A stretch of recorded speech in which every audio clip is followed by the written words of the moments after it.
Percuma soil test 50 meter di Pulau Muda. Serapung tahun 2026. Mekanika. Tanah adalah cabang ilmu teknik yang mempelajari perilaku tanah sebagai bahan konstruksi dan memahaminya menjadi krusial, terutama di lokasi dengan kedalaman tanah keras yang mencapai lebih dari 60 meter dari permukaan tanah.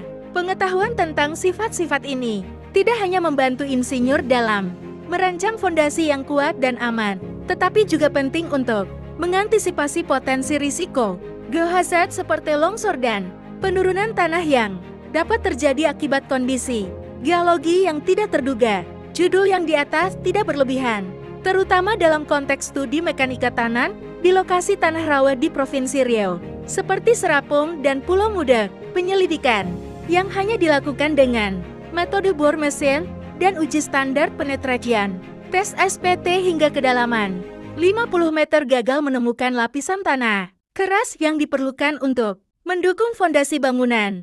Apalagi dengan alat sondir, mengingat bahwa kedalaman maksimum yang dapat dicapai oleh uji sondir berat hanya sekitar 40 meter. Menjadi jelas bahwa pengujian yang terbatas tidak akan memberikan gambaran yang akurat mengenai kondisi tanah. Oleh karena itu, disarankan agar uji SPT dilakukan hingga kedalaman minimal 80 meter. Karena berdasarkan hasil penelitian, lapisan tanah keras baru dapat dijumpai pada kedalaman lebih dari 60 meter dari permukaan tanah. Data yang diperoleh dari tim penyelidikan tanah menunjukkan bahwa pada rentang kedalaman 0 hingga 50 meter, tanah yang teridentifikasi umumnya merupakan tanah gambut dan tanah lempung lunak. Baru setelah kedalaman 60 meter, ditemukan lapisan pasir dengan ukuran sedang hingga kasar. Dan pada kedalaman yang lebih dalam, lapisan pasir kasar hingga gravel muncul. Edukasi mengenai nilai data geoteknik dalam proses